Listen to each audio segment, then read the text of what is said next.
Merhaba arkadaşlar, Mobil ve Yazılım Yardım Merkezi YouTube kanalına hoş geldiniz. Bu videomuzda Android telefonlar için zil sesi ve bildirim sesi, mesaj sesini nasıl değiştirebileceğimizi öğreneceğiz. İlk olarak Android telefonların kendi orijinal zil seslerini nasıl kullanabileceğimizi, daha sonra da ZK ile zil ve mesaj sesini nasıl indirip kullanabileceğimizi göreceğiz arkadaşlar. Şimdi öncelikle kendi telefonumuzun orijinal zil sesleriyle başlayalım.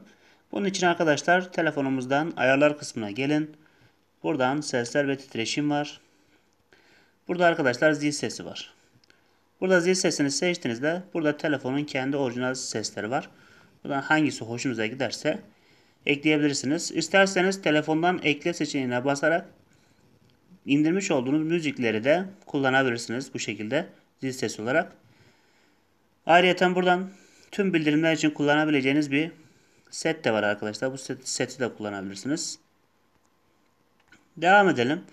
Şimdi arkadaşlar şurada bildirim sesleri var. Burada mesajların bildirim seslerini kullanabilirsiniz. Mesela burada.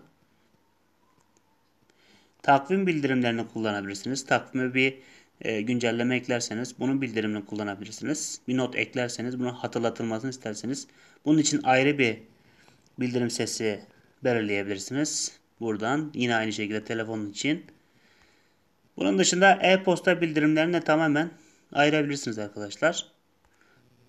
Evet, orijinal telefonlarda, Android telefonlarda zil sesi, mesaj sesi ve bildirim sesleri bu şekilde değişmektedir arkadaşlar. Zaten buradan diğer değiştirebileceğiniz yerleri de görebilirsiniz. Şimdi devam edelim. Benim en çok kullandığım uygulamalardan bir tanesi olan ZK ile hem duvar kağıdı, kilit ekranı resimlerini, hem zil sesini, hem bildirim sesini ve mesajların seslerinin yer aldığı, binlerce resim ve müziğin yer aldığı ücretsiz bir uygulamadır. Tabi ücretli bir versiyon da var ve bu ücretli versiyon da pek çok avantajlara sahiptir arkadaşlar. Google Play Store'dan ücretsiz olarak indirebilirsiniz. İsterseniz aylık, daha doğrusu yıllık 10 lira ödeyerek premium versiyonda alabilirsiniz arkadaşlar. Burada duvar kağıtları var. Mesela buradan ücretsiz olanları indirip kullanabilirsiniz. Şurada zil sesleri var arkadaşlar. Bunu kapatalım.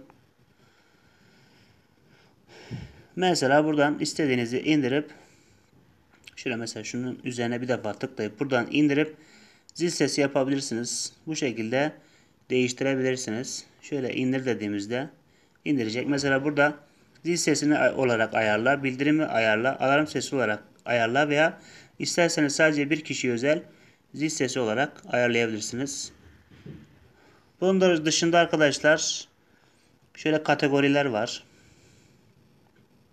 Mesela buradan popülerler var, alternatif müzik var, çizgi film müzikleri var. Mesela blues var.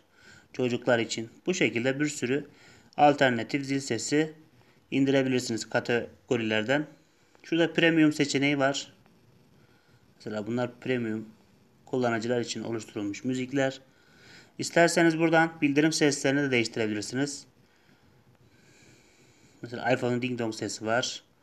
Mesela bu şekilde binlerce şöyle indirip isterseniz bildirim sesi olarak ayarlayabilirsiniz. Evet. Bu konu hakkında anlatacaklarımız bu kadar arkadaşlar. Umarım bu video sizlere faydalı olmuştur. Eğer videonun faydalı olduğunu düşünüyorsanız lütfen bu videoyu beğenmeyi ve Mobil ve Yazılım Yardım Merkezi YouTube kanalına abone olmayı unutmayın.